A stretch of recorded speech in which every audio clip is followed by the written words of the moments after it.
Maintaining a healthy work-life balance while working remotely over the past 2 years has been a bit of a challenge, hasn't it?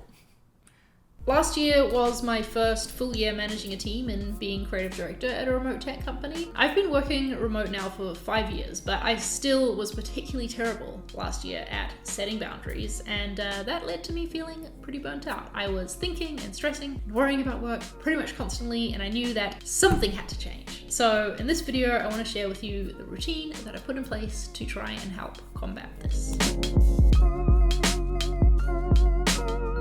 Last year, I didn't really have an intentional routine, and that was kind of the problem. I was kind of in one, but it was more of a rut than a routine, if you know what I mean. I'm sure a lot of you were in the same situation last year, so feel free to sound off in the comments if that sounds familiar.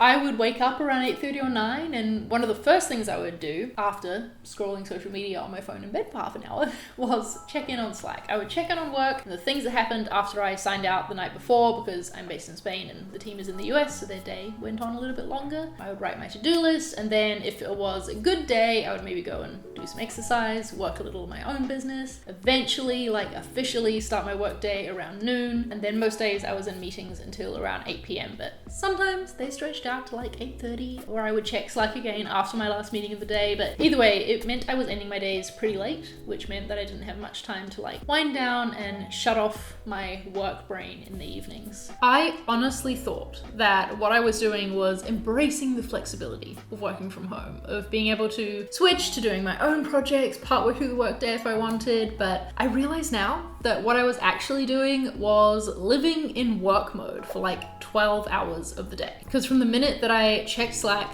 first thing in the morning, I was just thinking about what I needed to do that day for work. But I actually started working with a design leadership coach late last year, and this routine of mine was something she called out as a thing that I needed to work on changing. So let me take you through what I did.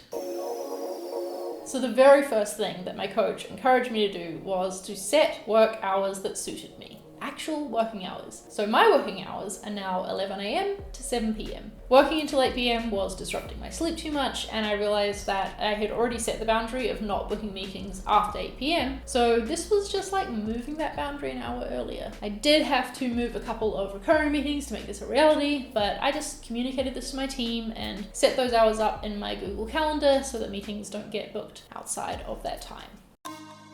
So after committing and sorting out some working hours, my coach asked me what I actually wanted to get out of my morning. What are the ingredients that lead to a good day for me? And my answer was some form of movement or exercise, time spent working on my own business, and margin really, time to read, time to call my family, just some time to myself so I'm not feeling like I'm just rushing from one thing to the other as soon as I wake up in the morning, So with that in mind, this is what my mornings tend to look like now.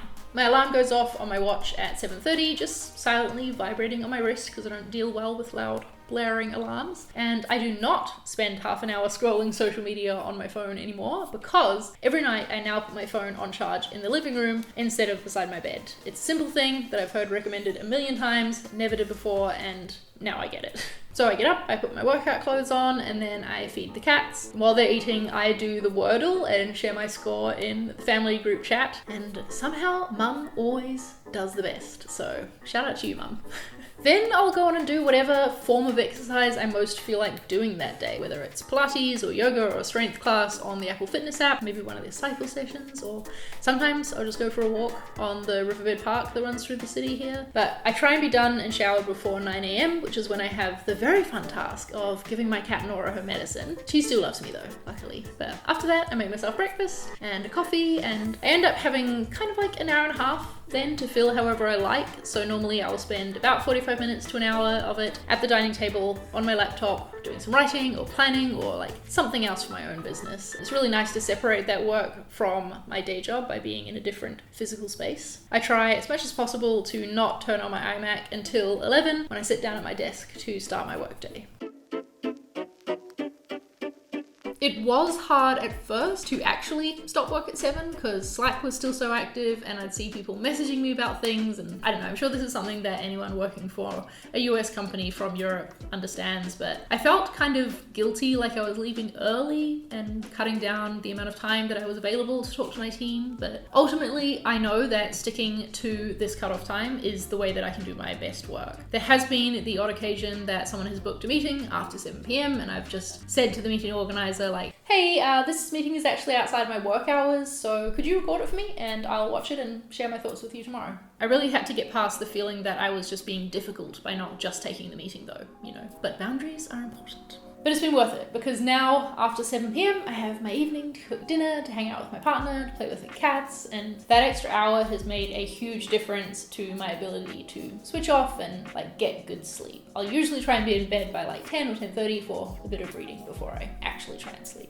The biggest indicator that I have so far that this routine is working for me is that it is far less often that I find myself worrying over work problems in the middle of the night or on the weekends. I used to keep this little notebook by my bed to get my thoughts out on paper if I found myself like waking up in the middle of the night, mulling over something and unable to get back to sleep. And I realized the other day that I haven't had to use it for several months. I don't know, maybe you're disappointed right now because what I've shared here is nothing revolutionary. It's not a simple quick fix or some sort of productivity hack, but being intentional about my routine really has made me feel like I am in control of my day. I would love to encourage you to think about what an ideal morning looks like for you and start with that in your day as much as you can, while knowing and accepting that it'll never be perfect. There are days that I struggle to sleep still and I need to hit the snooze button, or maybe my cat throws up in the mornings. I have to deal with that instead of working on my business. I don't know, life happens and we can give ourselves grace, but if we know what our ideal is, then it's easier to make that happen on the good days. It's just really easy for boundaries to be fuzzy when your home is also your workspace, but we've got to take care of ourselves. So thanks for watching, subscribe, stick around if you'd like to hear more about the design projects that I work on as part of my job, and I will see you next time.